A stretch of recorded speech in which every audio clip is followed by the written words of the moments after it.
एक बात और सुन लो, आपने पाप किए हैं ना तो भगवान आपसे घृणा नहीं करेंगे, लेकिन आप अभिमान लेके चल रहे हैं तो ठाकुर को नहीं भाएंगे।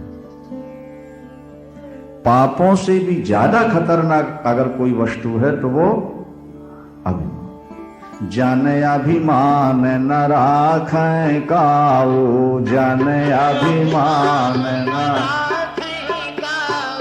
दीन बंधु अति मृदुल स्वभाव, दीन बंधु अति मृदुल स्वभाव।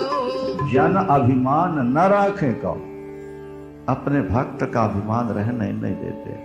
क्योंकि ये तो जैसे आज एड्स की बीमारी से लोग डरते हैं ना, एड्स बनाओ मौत, इसी तरह से किसी भक्त में अगर अभिमान आ गया तो भगवान समझ गए कि ये तो कहीं ना कहीं गिरेगा, डूबेगा। 2 गण साथ भेज दिए, पीछे पीछे जाओ, पीछे पीछे जाओ, चले गए। और नारद जी को चैन नहीं पड़ी। तीसरी जगह भी अपना सर्टिफिकेट दिखाना है। वो तीसरी जगह कौन सी है? बोलो, भगवान नारायण। तो एक बार कर ताल कर बीना, एक बार गावत हरि गुण गान प्रवीणा, गावत हरि गुण गान प्रवीणा। क्षीर सिंधु गवने मुनिनाथा, क्षीर सिंधु गवने मुनिनाथा। जहाँ बस श्रीनिवास श्रुति माथा, जहाँ बस श्रीनिवास श्रुति माथा। बहुत ध्यान से सुनेंगे बात को। इससे पहले जब कभी नारद जी जाते थे तो नारायण जी को देखते ही डंडे की तरह गिर जाते थे, साष्टांग प्रणाम, सजल नेत्र, लंबी चौड़ी स्तुति किया करते थे। लेकिन आज जब पहुंचे तो दंडवत भी नहीं है, स्तुति भी नहीं है।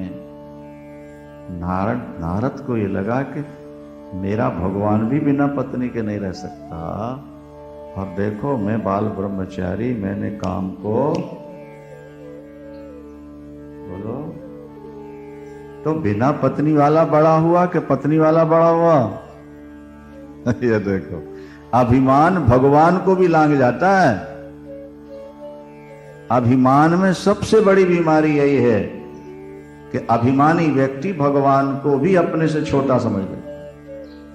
जहां मैं आया वहां तू नहीं रहेगा। जब मैं था तब हरि नहीं, अब हरि है मैं नाय। प्रेम गली अति साकरी, तामे दो न समा। जहां मैं है वहां तू नहीं है, और जहां तू है वहां मैं। नारायण जी ने देखा, वो तो सब जानते हैं कि आज नारद जी कैसे पधारे। प्रणाम नहीं, दंडवत नहीं, स्तुति नहीं, सामने जाके डंडे की तरह खड़े हो गए मुस्कुराते। भगवान स्वयं सिंहासन से उठे। रामायण की चौपाई देखो ना, बोले हारसी मिले उठी रमा निकेता, हारसी मिले उठ और बैठे आसन ऋषि समेता, बैठे आसन ऋषि समेता। इससे पूर्व जब कभी आते थे चरणों में नीचे बैठते, स्तुति, सजल नेत्र स्तुति। आज भगवान के बगल से साथ शेष शाही भगवान में, तो अपने ही बिस्तर पर नारायण जी ने इशारा किया, बैठ गए बगल। क्यों बैठ गए? काम पर मैंने बैठे आसन ऋषि, ऋषि साथ में। ठाकुर तो समझ गए। बोले बोले बिहस चराचर राया, बोले बिहस चराचर राया। और बहुते दिनन कीन मुनि दाया, बहुते दिनन कीन मुनि दाया। देवर्षि जी, बहुत दिनों के बाद दया किया आपने। कहाँ रहे? हम तो सोच ही रहे थे कि बहुत दिन बीत गए, देवर्षि जी आए नहीं। आप ही तो हमारे बेतार के तार हो, सारे संसार का समाचार तो आपसे मिलता रहता है, कहाँ रहे आके? बोले नारायण जी, ये काम दुनिया को बड़ा परेशान करता है। क्या? इसने सारी दुनिया को नचा रखा, इसने सबको पराजित किया।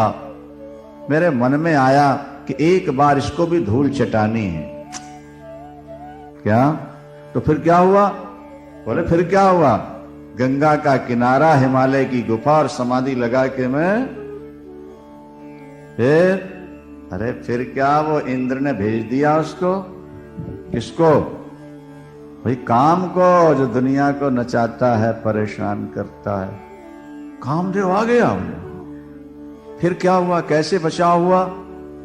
अरे ठाकुर, उसने बड़ी कोशिश की और अंत में शस्त्र छोड़ करके नाक रगड़ के गया। नाक रगड़ के, हाँ, नाक रगड़ी कामदेव ने आपके सामने।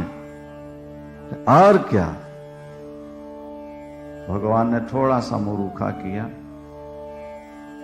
बोले देवर्षि जी, काम तो गृहस्थों को सताता है, आप जैसे ब्रह्मचारी का काम क्या बिगाड़े? ब्रह्मचारी के सामने काम। और फिर आप जैसे देवर्षि बड़े अभिमान से बोले सब आप लोगों की दया है। माने दया है कहने में दीनता नहीं थी।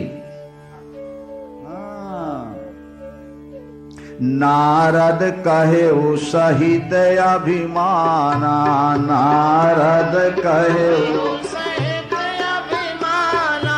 दीनता नहीं, नम्रता नहीं, वास्तविकता नहीं, वो केवल दिखावा। नारद कहे वो सहित अभिमाना, नारद कहे वो कृपा तुम्हारी सकल भगवाना, कृपा तुम्हारी सकल भगवाना। आप सबकी कृपा से हो गया। अच्छा नारायण जी, अब हम चलेंगे। स्तुति करने तो आए नहीं थे, दर्शन करने तो आए नहीं थे, वो तो आए थे केवल सर्टिफिकेट दिखाने के लिए। बात हो गई, हम चलेंगे। भगवान ने कहा ठीक है, दर्शन देते रहिएगा इसी तरह से, कभी कभी आप आ जाते हैं तो सब समाचार मिल जाते। बहुत अच्छा, बहुत। अब बड़े शान से जा रहे थे अपनी बीड़ा तंबूरा लिए हुए। हर भगवान नारायण सोच रहे थे अभी पौधा नया ही नया है, देखो बीमारी नई हो उखाड़ दो, आसानी से चली जाए। और कहीं तुमने बीमारी में आलस्य किया, 2-4 साल उसने जड़ें जमा ली, तो फिर निकालना उसको। भगवान ने सोचा कि ये अभिमान का अंकुर अभी अभी निकल रहा है, अभी उखाड़ दूंगा तो आसानी से निकल जाएगा, और नहीं तो बाद में ज्यादा कठिनाई हो। बस देवर्षि जा रहे थे, थोड़ी दूर पहुंचे थे कि एक नगर दिखाई दिया। एक नगर दिखाई दिया। महाराज कितना लंबा चौड़ा था? तो बोले 100 योजन का था। बिरचु मगमा नगर ते ही 7 योजन, 100 योजन का, 1300 किलोमीटर का नगर। और वहां के नर और नारी क्या सुंदर थे। सड़कें तो महाराज स्वर्ग की सड़कें, एक से एक। और पूरे नगर में चहल पहल हो रही थी। जगह जगह बंदरवार बंधे हुए हैं, जगह जगह सफाइयां हो रही हैं। लोग यहां से वहां दौड़ रहे हैं, कोई पुष्प ला रहा है, कोई चंदन ला रहा है, तो कोई। नारद जी ने पूछा भाई क्या बात है? नगर में बड़ी चहल पहल है, बड़ी सजावट है, बात क्या? बोले देवर्षि जी महाराज आपको नहीं मालूम? नहीं तो? अरे हमारे नगर के राजा हैं शीलनिधि, क्या नाम है? और उनकी बेटी का नाम है विश्वमोहिनी। बेटी का नाम, आज महाराज उसका स्वयंवर करने जा रहे हैं। महाराज वो बेटी क्या विश्वमोहिनी, उसका नाम ही विश्वमोहिनी है। नहीं, आजकल विश्व सुंदरी खिताब मिलता ना। बोले ऐसी तो उसकी दासियां होंगी, दासियां। वो तो बड़ा भाग्यशाली नर होगा जिसके गले में विश्व मोहिनी की माला पड़ेगी। महाराज आज तो स्वयंवर होने जा रहा हो, दूर दूर से राजे महाराजे आए हैं और सभी चाहते हैं कि हमें मिल जाए हो। नारद जी ने सोचा काम को तो जीते ही लिया है अपन ने, जरा देखें तो तारीफ बहुत हो रही है, वो छोकरी कैसी है। बोलो शंकर भगवान की। लोग बिना बुलाए पहुंच गए बाबा जी। हमारे पास जो अनमैरिड लोग रहते हैं ना, लड़की या लड़के, हम उनसे कहा करते हैं कि दूसरों की शादियां मत देखा करो, और अगर देखोगे तो वो बाबा जी की तरह तुम भी फंस जाओगे। बोलो महापति महादेव की। भाई जिस राह जाना नहीं उसका रास्ता क्या पूछना। तुम लहसुन प्याज तुम खाते नहीं तो फिर उसका भाव क्या पूछना, उसको खरीदना है क्या है, वहां से तो हट करके चलो। अब बाल ब्रह्मचारी अभिमान काम को जीत लिया, पहुंच गए राजा के, और राजा ने जैसे आइए आइए देवर्षि जी पधारिए पधारिए, सौभाग्य हमारा बेटी के स्वयंवर से पूर्व आपका आगमन हो गया। अब तो बेटी के भविष्य का निर्णय हो ही जाएगा, आपको प्रकार लगे। आइए आइए, बड़ी सुंदर आसन पर तो जरा अकड़ के बैठे हुए थे, क्योंकि जब व्यक्ति में अभिमान आता है ना तो उसमें थोड़ा अकड़, खास मुर्दे की पहचान तो होता ही है ना। अभिमान व्यक्ति को अकड़ा, इसलिए जो ज्यादा बड़े धनवान लोग चलते हैं हम देखते हैं उनकी स्टाइल चलने की, तो थोड़ा वैसे ही मोटे हो जाते हैं ना। एक तो पैसा पाके वो जब चलेंगे तो नम्रता में थोड़ा कमर झुकती है। बोलो शंकर भगवान की। जो व्यक्ति नम्र होगा वो झुक जाएगा, और जो अभिमानी होगा। नारद जी बैठे, इतने में आन दिखाई नारदही और भूपति राजकुमार, कहु नाथ गुण दोष सब, यही के हृदय विचार सियावर राम। जय जय राम मेरे प्रभु राम, जय जय राम करो कल्याण, जय जय राम। टीकाकारों ने बड़ी सुंदर इसकी टीका लिखी, अब व्याख्या का समय नहीं है। कहु नाथ गुण दोष सब, यही के हृदय। तो टीकाकार लिखते हैं, माने शील निधि राजा ये संकेत दे रहे हैं कि इसके अंदर जो तुम्हें गुण दिखेंगे वो गुण नहीं है, सब दोष ही दोष हैं। कहु नाथ गुण दोष सब, जो तुम्हें गुण दिखेंगे इसमें वो सबके सब। और जब हिमाचल अपनी बेटी का हाथ दिखाएंगे तो कहेंगे इनके दोष और गुण कहिए। इसका मतलब कि जो दोष दिख रहे हैं वो भी। पार्वती अम्बा में इनके मिलने वाले वर में जो दोष दिखेंगे वो भी गुण है। वहां पहले दोष फिर गुण का नाम लिया गया, और यहाँ कहु नाथ गुण दोष सब, यही के हृदय विचार। ये रामायणी बैठे ना तो इसलिए बता रहे हैं। बोलो उमापति महान। जैसे ही हाथ दिखाया, राजकुमारी, क्या राजकुमारी थी महाराज पता नहीं, ये वीआईपी कोटा ठाकुर का विश्व मोहिनी, वो जैसे ही सामने आके बैठी ना तो बड़ी बार लग रहे निहारी। उसकी सुंदरता नीचे से ऊपर तक बार बार देखते रहे। लक्षण तास बिलोक भुलाने, और जब हाथ बढ़ाया महाराज ने कि जरा बेटी के हाथ तो देखिए, और रेखा देखी तो क्या है रेखा में, बोले जो यही बर अमार सोई होई, जो यही बर अमार सोई, समर भूमि ते ही जीत न कोई, समर भूमि ते ही ओ सेवाएं सकल चराचर ताही, सेवाएं सकल चराचर ताही, बर शील निधि कन्या जाही, बर शील निधि कन्या जाही। रेखा पढ़ी है, ध्यान से सुने आप लोग। जो यही बड़े अमर सोई होई, इसके साथ जिसका विवाह होगा वो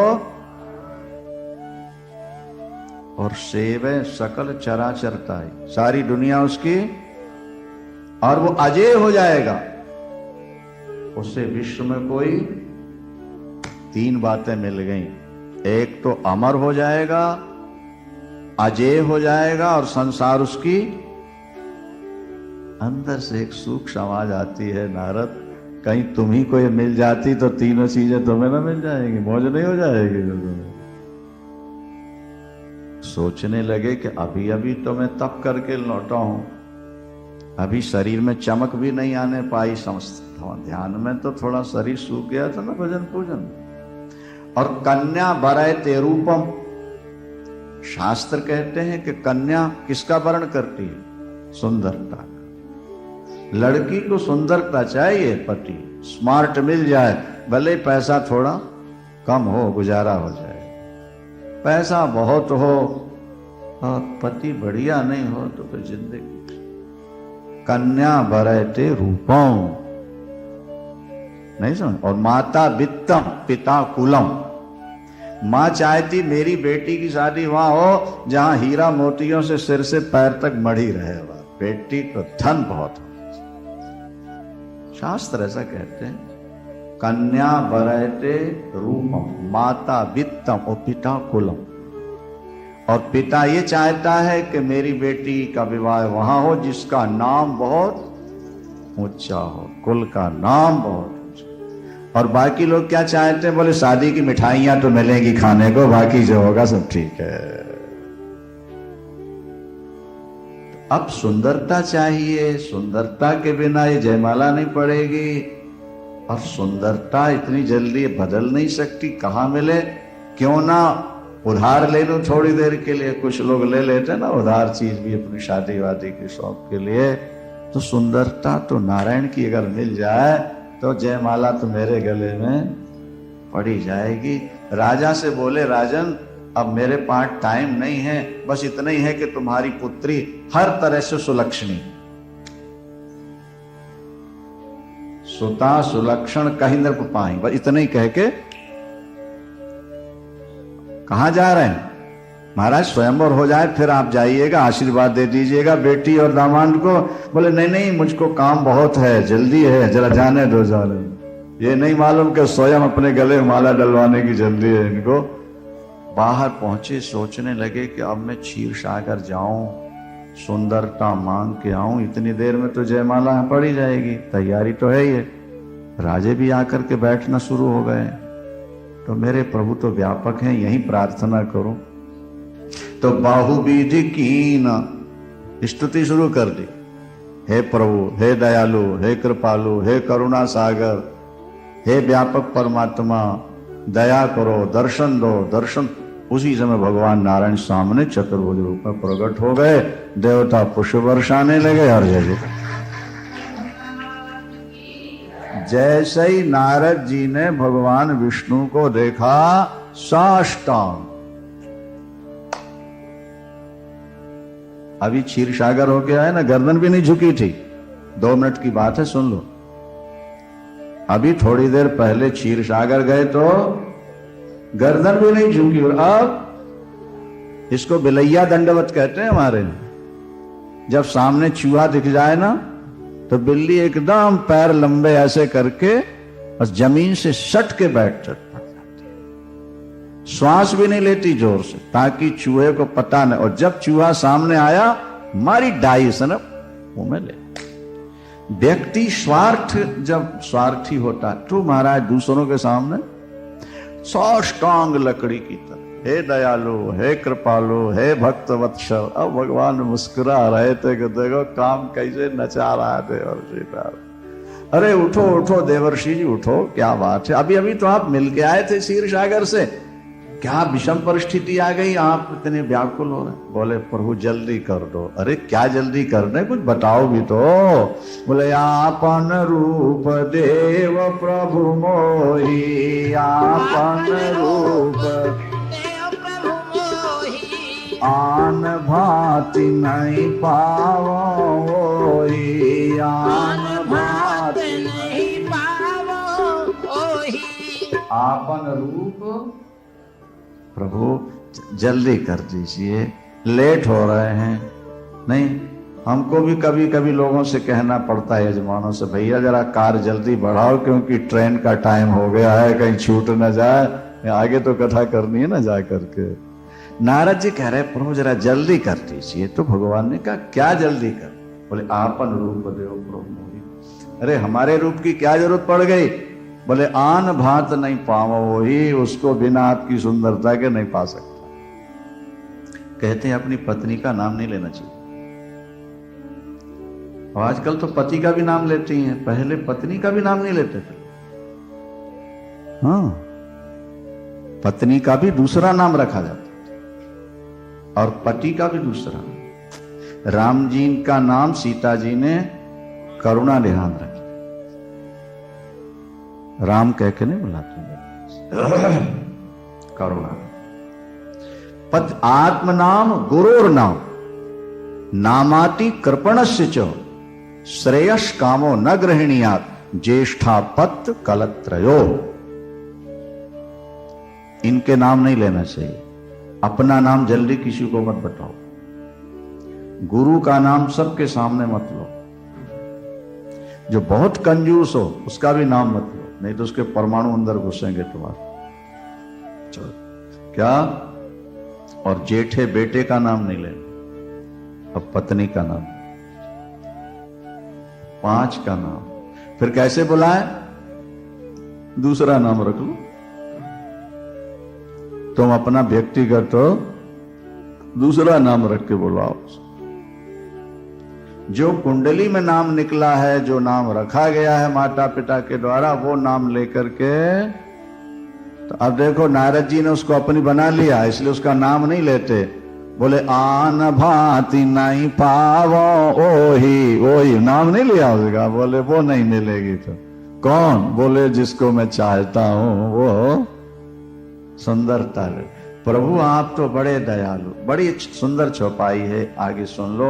बोले जेहि विधि नाथ हो यही तमोरा, जेहि विधि नाथ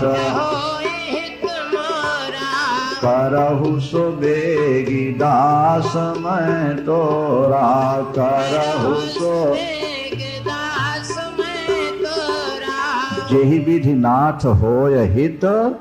ये चौपाई बहुत अच्छी है। करहु सुबेग दास में प्रभु जिसमें मेरा भला हो। नारद तो सोच रहे शादी हो जाए इसमें मेरा भला है, और भगवान ने बड़ा सुंदर उत्तर दिया। बोले नारद जी आप अपना हित चाहते हैं ना, मैं आपको वचन देता हूं, जेहि विधि हुई है परम हित। आपने हित चाहा और मैं आपका परम हित करूं। जेहि विधि हुई है परम हितो, नारद सुनहु तुम्हार, सोई हम करब न आन कछु, बचन न बरसा हमार सियावर। जय राम मेरे प्रभु राम, करो कल्याण जय जय राम। देवर्षि जी, रोगी अगर कुपथ्य मांगता है तो समझदार वैद्य कुपथ्य नहीं देता, वो देता है जिसमें उसका भला होता है। नारद जी तो चल पड़े। आज थोड़ा लेट हो गए, लेकिन प्रसंग अधूरा नहीं छोड़ सकेंगे ना, 2 मिनट की बात है। बस अब चल पड़े। नारद ने यह सोच लिया कि प्रभु ने हमको सुंदरता दे दी, लेकिन संतों ने व्याख्या बहुत अच्छी की है। नारद को अपनी पूरी शक्ल नारायण की दिखने लगी, और अपना मुंह अपने को दिखता नहीं, वो बंदर का बना दिया। शरीर तो नारायण का अन्य अपना दे दिया, लेकिन शक्ल क्यों? बोले जब काम सवार होता है तो व्यक्ति बंदर की तरह नाचता है, जैसे मदारी नचाता है, इसी तरह कामी व्यक्ति को भी नाचना पड़ता है, इसलिए बंदर की शक्ल कामी की बन। अच्छा यहां सुनो ध्यान से जरा बात को। बाकी जो राजकुमार वहां बैठे थे, राजे महाराजे, उनको नारद का रूप नारदई का दिखता है। नारद जी को अपना रूप विष्णु का दिखता है। नहीं आई बात समझ? मुंह तो दिखते ही नहीं अपना ना। और वो जो शंकर के दोनों गण और विश्व मोहिनी थी, उसको शुद्ध बंदर की शक्ल नजर, 3 रूप दे दिए थे भगवान। अब अच्छा, अब भागे वहां से, लेकिन एक समस्या ये थी कि कहीं सीट आगे खाली न मिली, नहीं, और पीछे बैठा और वो निकली और आगे कोई पसंद आ गया तो मैं गया ना, फिर किसी काम का नहीं रहूंगा। हे नारायण, जैसी आपने कृपा की सुंदरता देकर ऐसी कृपा करो कि मुझे सीट खाली मिल जाए। वाह रे ठाकुर, तेरी लीला। फ्रंट सीट खाली पड़ी हुई थी बिल्कुल। जिस दरवाजे से राजकुमारी को निकलना था उसकी पहली सीट। अब विवाह है भाई, नारद जी का भी हो रहा, उस तरफ भी हो रहा है, तो चलो अच्छे बाजे तो बजने चाहिए कि नहीं बजने चाहिए। चलने दो, रोको नहीं, चलने दो। श्रीमन नारायण नारायण श्रीमन नारायण नारायण नारायण। अब हम विस्तार नहीं करेंगे, संक्षेप में बस जैसे राजकुमारी निकली और बंदर की शक्ल देखी, उसको एकदम क्रोध आ गया। क्या मैं इतनी बदशक्ल हूं कि बंदर भी ये आशा रखता है कि मेरे गले जयमाला पड़ जाएगी? एक बार देख तो लिया उसने, लेकिन फिर दोबारा। अच्छा, नारद जी की समझ में ये कि शायद इसने मुझको अभी तक देखा नहीं, इसलिए नारद जी उठ के खड़े होते हैं बीच में। जब वो आगे बढ़ी ना उठ के, तो राजकुमार लोग हाथ पकड़ के बैठा रहे थे। बोले महाराज जी, देवर्षि नारद जी, जरा नीचे बैठो ना, स्वयंवर में आप आए हो आशीर्वाद देने के, माला पहनने के लिए आप आए हो, बैठो नीचे आप आराम। अब भाई किसी को व्यवधान होगा तो वो तो दबाएगा ना, वो बैठा रहे थे। और गण, शंकर के गण कह रहे थे, आहा क्या सौंदर्य नारायण ने दिया, अब तो विश्व मोहिनी मिल ही जाएगी, इसमें तो कोई संदेह था। भगवान विष्णु दूर आके खड़े थे बाहर, सबको छोड़ के राजकुमारी ने गले में उनके माला डाल दिया। देवता पुष्प वर्षाए, बाजे बजाए, जय जयकार की। और जब अपनी चहेती दूसरा कोई ले जाए तो क्या पीड़ा होती है महाराज, भुक्त भोगी जानते हैं, दूसरा नहीं बता सकता।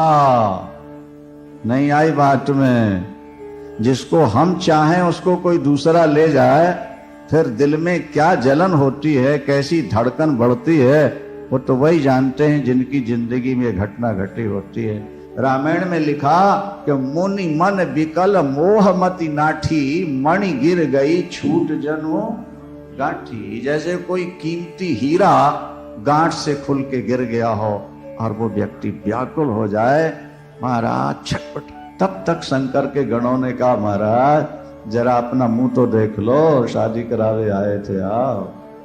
और जैसे पानी में मुंह देखा बंदर का, काम ही क्रोध का रूप लेता है। अगर आपके मन में काम ना हो तो क्रोध नहीं आ सकता आपको,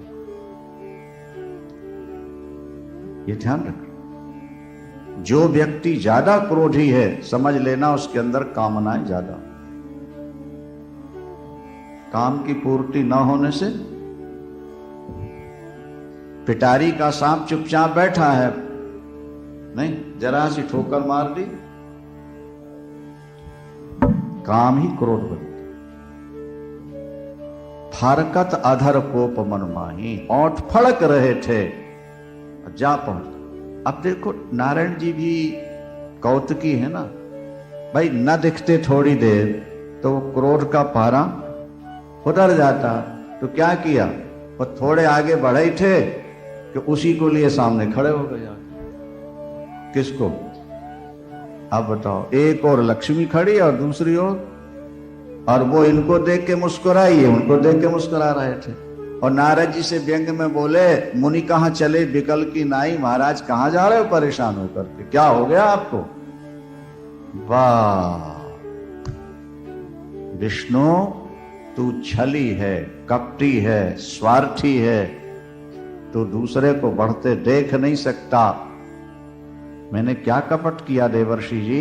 अरे समुद्र मंथन में शराब निकली तो तूने दैत्यों को पिला दिया, मूर्ख बनाया उनको, क्या?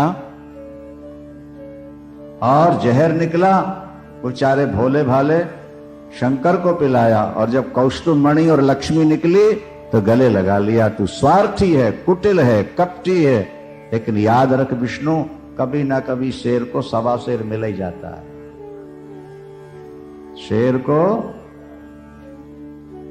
आज नारद के पाले पड़ गए। याद रखो, तुमने जो शरीर ग्रहण करके मेरी छीनी है, वही शरीर तुमको ग्रहण करना पड़ेगा। और तुमने मेरी छीनी तो तुम्हारी भी कोई छीन के, और तुमने मेरी बंदर की शक्ल बनाई तो बंदर ही तुम्हारी सहायता करेंगे। अच्छा अच्छा देवर्षि जी, मैंने सब स्वीकार किया और माया हटा दी। जब प्रभु माया दूर निवारी तो नहीं तहां रमा न राजकुमारी, न वहां राजकुमारी, न लक्ष्मी, न नगर, न कुछ, अकेले खड़े भगवान मुस्कुरा। नारद जी चरणों में गिर गए, बहुत रोए, बहुत रोए। प्रभु मेरे अपराध कैसे मिटेंगे? एक ही उपाय है। भगवान विष्णु ने क्या कहा?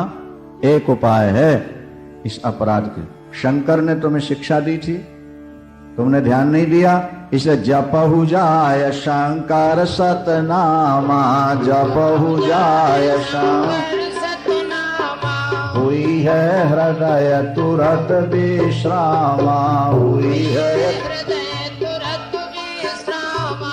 अगर विश्राम चाहते हो शंकर के सतनाम, और तुम्हारे पिता से तुमको मिलेंगे ब्रह्मा से। अभी जाओ शिव तीर्थों में स्नान करो, दर्शन करो, और फिर जाकर अपने पिता से पूछना। शेष चर्चा शाम को आप लोग श्रवण करेंगे। बड़ी सुंदर कथा है आगे की, सुनने लायक। शंकर भगवान की। देवर्षि नारद को श्रीमान नारायण जी ने कहा कि जपहु जाय शंकर सतनामा, होई है हृदय तुरत विश्रामा। तुम शंकर का नाम जपो। देवर्षि नारद को पश्चाताप हो रहा था। ये बात पहले आप सुन चुके हैं कि पाप के बाद अगर पश्चाताप हो जाए तो ताप पाप को मिटा देता है। पाप के बाद आपने शुभ कर्म तो किया, लेकिन पश्चाताप नहीं किया, पूरा पाप नष्ट नहीं। पाप के बाद ताप बहुत जरूरी है। पूर्व पाप, पश्चात ताप। पहले हो गया पाप और बाद में हुआ ताप। उसकी जलन होनी चाहिए, उसका दुख होना चाहिए कि हमारे द्वारा ऐसा पाप क्यों हुआ। अपने इष्ट देव का चिंतन करते हुए बार बार उस ताप की अग्नि से हृदय को संतप्त करना चाहिए, ताकि पाप रूपी मैल जल जाए। लोहे में जंग लग गई है, अब उसको आग में डालोगे तो आग की ताप से लोहे की जंग जल जाती। इसी तरह हृदय के पाप जब ताप हो जाए तो पाप नष्ट हो जाते हैं। भविष्य में हम पाप नहीं करेंगे, एक तो ये संकल्प होना चाहिए। जो हो चुका है उसके लिए ताप होना चाहिए, और साथ में कुछ प्रभु का भजन, नाम, पूजन, कीर्तन चलना चाहिए। श्रीमान नारायण ने कहा कि शंकर मेरे इष्ट हैं, वे सर्वेश्वर हैं, वे जगदीश्वर हैं। देवर्षि तुमने उनकी बात पर ध्यान नहीं दिया। शंकर त्रिभुवन गुरु हैं। समस्त पुराण, धर्मशास्त्र, इतिहास, मंत्र, तंत्र, यंत्र, ये सब भगवान शंकर से ही निकले। भगवान शंकर त्रिभुवन गुरु हैं। रामायण में पार्वती अम्बा स्वयं कहती हैं कि तुम त्रिभुवन गुरु वेद बखाना, तुम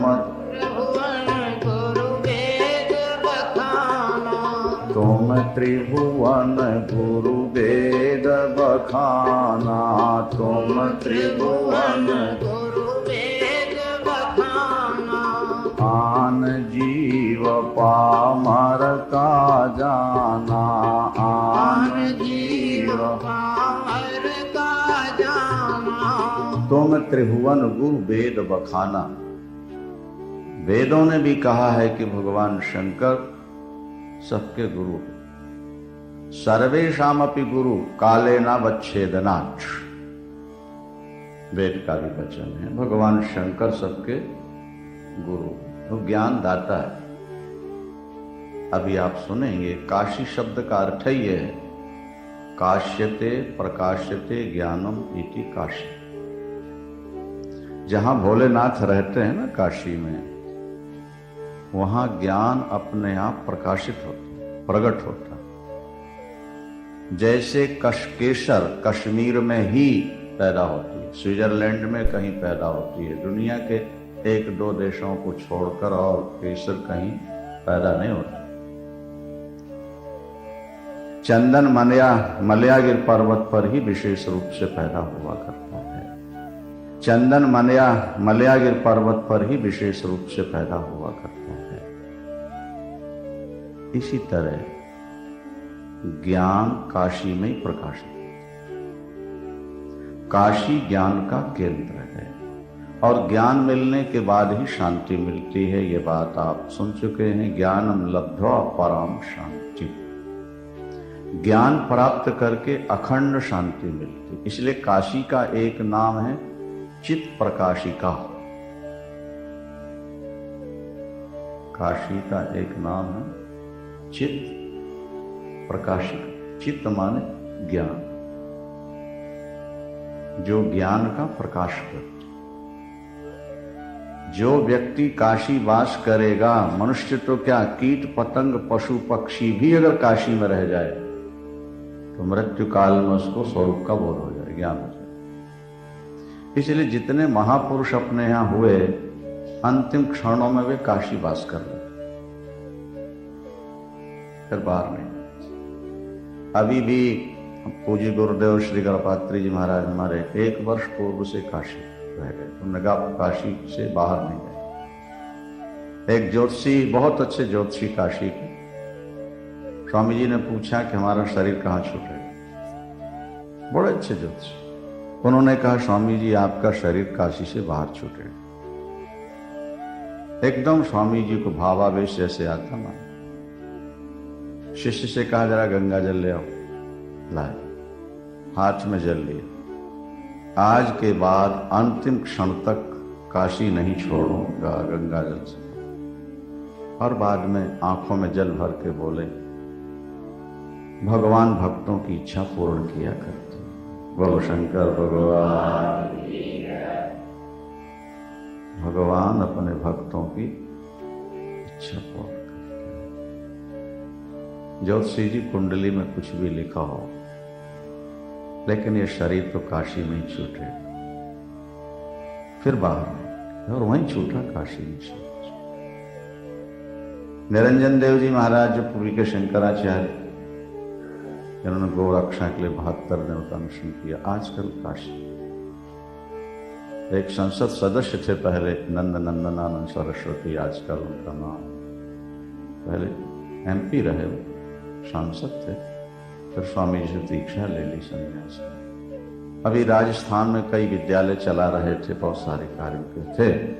अब आके वो काशी में बस, काशी बस, अब बाहर नहीं। काशी चित प्रकाशिका, एक नाम है काशी, दूसरा नाम है चित प्रकाशिका, तीसरा है वाराणसी।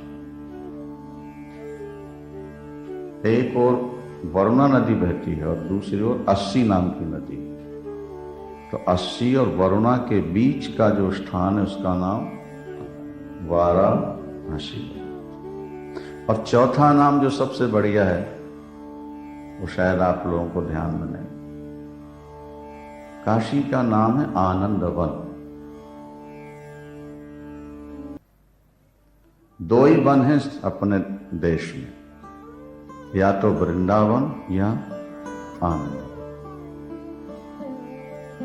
वैष्णव लोग आनंद वृंदावन का सहारा लेते हैं, लेकिन ज्ञान के जिज्ञासु उपासक आनंद वन का सहारा लेते हैं। दो ही वन हैं जहां तुलसी के बहुत वृक्ष हों। तुलसी का नाम ही वृंदा है, वृंदा ही तुलसी, तुलसी वृंदा। तो तुलसी के वन जहां है उसका नाम वृंदावन। और काशी का नाम, हाँ, जहां बहुत तुलसी हो वहां वृंदावन समूह, और जहां आनंद ही आनंद ज्ञान का प्रकट हो रहा है उसका नाम आनंद वन। पांचवा नाम है अविमुक्त क्षेत्र। काशी का पांचवा नाम अविमुक्त। अविमुक्त का अर्थ क्या होता? ये व्यक्ति इनके ऋण से मुक्त हो गया, छुटकारा पा लेना, छूट जाना, उसका नाम मुक्त होता है, विमुक्त होता है।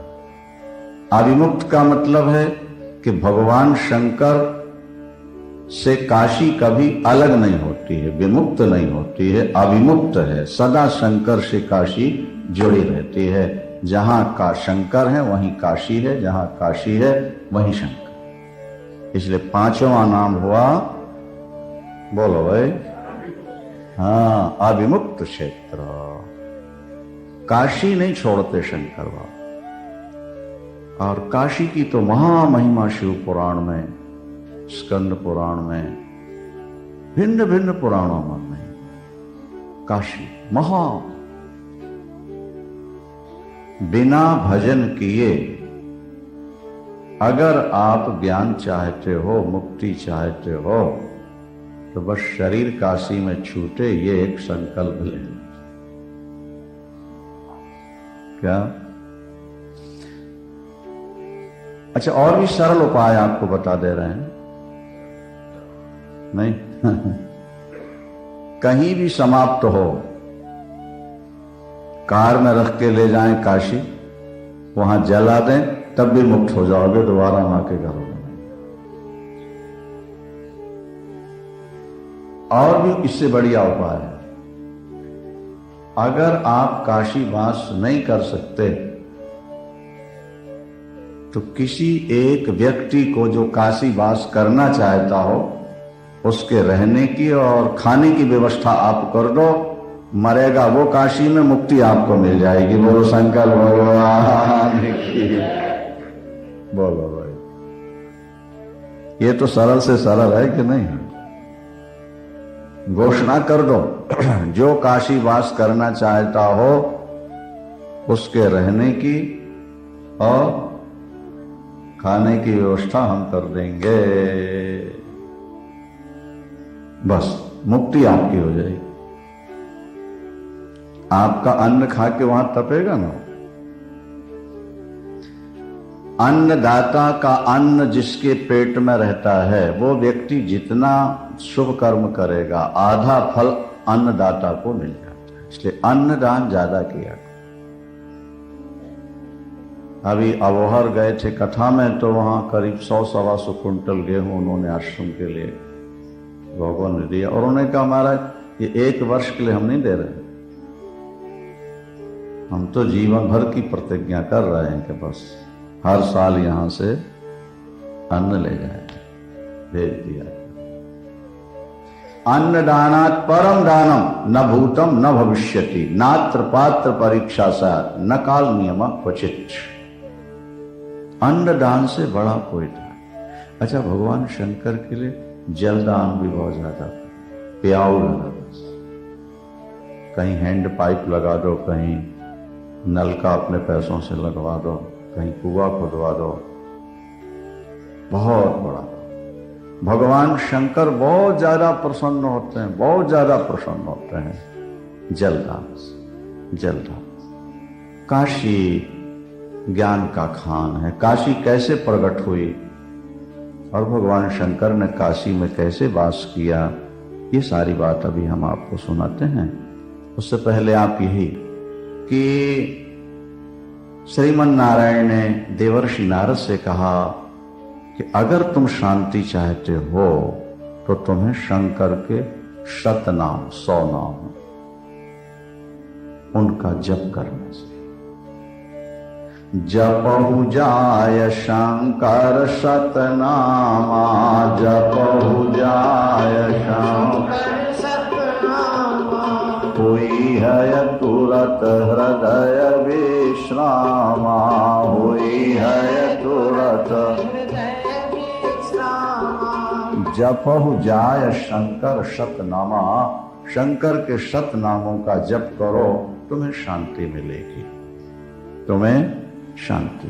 और उससे पहले शिव तीर्थों का भ्रमण।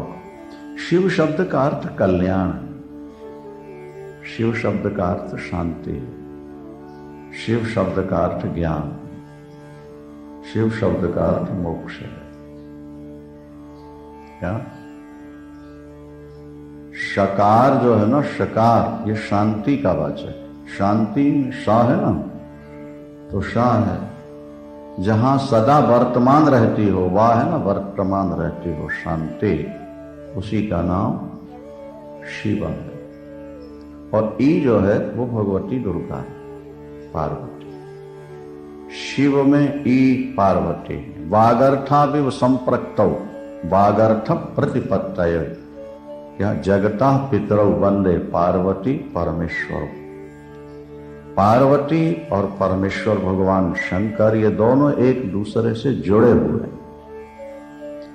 जैसे शब्द से अर्थ को अलग नहीं किया जा सकता, जैसे मिश्री से मिठास को अलग नहीं किया जा सकता, किंवा समुद्र से तरंग को भिन्न नहीं किया जा सकता, इसी तरह शिव से शक्ति को भी अलग नहीं किया जा सकता है। शिव और शक्ति ये दोनों एक तत्व, एक साथ। गणपति भी परम तत्व है। गणपति इनके पुत्र हैं। ये चर्चाएं सब आगे आपको मिलेंगी। अष्टो, भगवान शंकर मेरे इष्ट देव हैं, श्रीमन नारायण ने ऐसा कहा। किसी कल्प में नारायण सर्वे सर्वा होते हैं, किसी कल्प में ब्रह्म पुराण पढ़ोगे तो वहां ब्रह्मा जी सर्वे सर्वा होते हैं। तो ये शिव पुराण है, इसमें शंकर जी सर्वे सर्वा। इसका मतलब क्या हुआ? इसका मतलब ये हुआ कि जो परम तत्व है, जो परम तत्व है वो मूल में एक है, और वहां से हर कल्प में सृष्टि चलती है।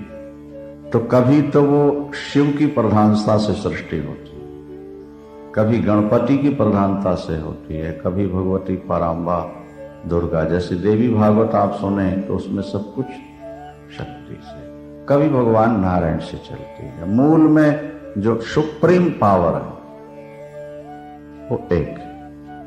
कल हमने विस्तार से आपको बताया कि 28 लोक, ये जो 14 भुवन हैं, ये ब्रह्मा जी के अंदर कल चर्चा हुई थी ना। उससे ऊपर जो 14 लोक हैं उसमें रुद्र, उससे ऊपर 28 लोक हैं, उसमें शिव तत्व रुद्र नाम से, और उससे ऊपर 56 लोक जिसमें महेश्वर, और महेश्वर से ऊपर जो तत्व है, महेश्वर से ऊपर जो तत्व है वहां कोई शक्ल नहीं, वहां कोई शक्ल नहीं, वो निराकार ज्योति है। ज्योतिर्मंडल हुआ ना, उसके नीचे नीचे जैसे यंत्र लगते जाएं, और वो ज्योति ऐसा मान लिया जैसे सूर्य की ज्योति है, प्रकाश है। अब कांच की खिड़की लगी है तो उससे भी लाइट आ रही है अंदर, अन्यथा कथा में बाधा आ सकती है। आइए आगे की आप पावन कथा श्रवण करें।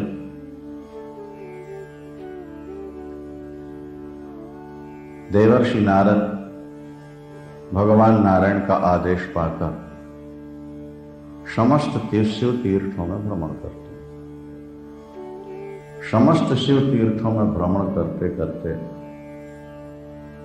अंत में देवर्षि नारद चित प्रकाशिका काशी पहुंचे। काशी में उन्होंने भगवान शंकर का दर्शन किया। ब्रह्म हत्यादि पाप भी काशी में भगवान शंकर का दर्शन करने से निवृत्त हो जाते। लिखा है कि काशी का हर व्यक्ति शिव है, हर व्यक्ति शिव। वहां के जमादार में भी शिव की भावना करनी चाहिए, ऐसा काशी महात्मा में लिखा है।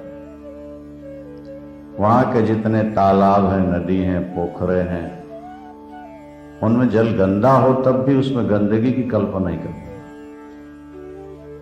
वो सब शिव का चरणामृत है। ऐसा यदि काशी में एक शिवलिंग की स्थापना हो जाए आपके द्वारा, क्या तब तो कल्याण ही है। कहते हैं सारी पृथ्वी की परिक्रमा लगाकर जो पुण्य संचित हो सकता है, करोड़ ब्राह्मण भोजन करा के जो पुण्य संचित हो सकता है, हजारों गाय दान करने से जो पुण्य मिलेगा, अश्वमेध यज्ञ, वाजपेयी यज्ञ करने से जो फल मिलेगा, उससे भी अधिक फल भगवान शंकर की मूर्ति स्थापना से व्यक्ति को अनायास प्राप्त हो जाएगा। यदि वो काशी में हो तब तो फिर करोड़ों गुना ज्यादा फल हो गए। आज भी काशी में करोड़ों शिवलिंग हैं, हजारों नहीं, लाखों नहीं, करोड़ों शिव। तिल भांडेश्वर है महाराज, वहां छोटे छोटे तिल शंकर, करोड़ों, लाखों।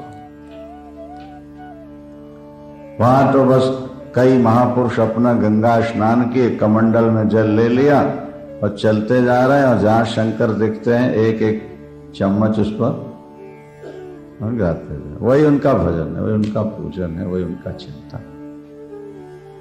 शंकर शंकर प्रिय। भगवान शंकर की महाकाशी का जब दर्शन किया देवर्षि नारद ने, हृदय बड़ा गदगद हुआ और फिर वे वहां से चलकर ब्रह्मलोक पहुंचे, अपने पिता ब्रह्मा जी के पास।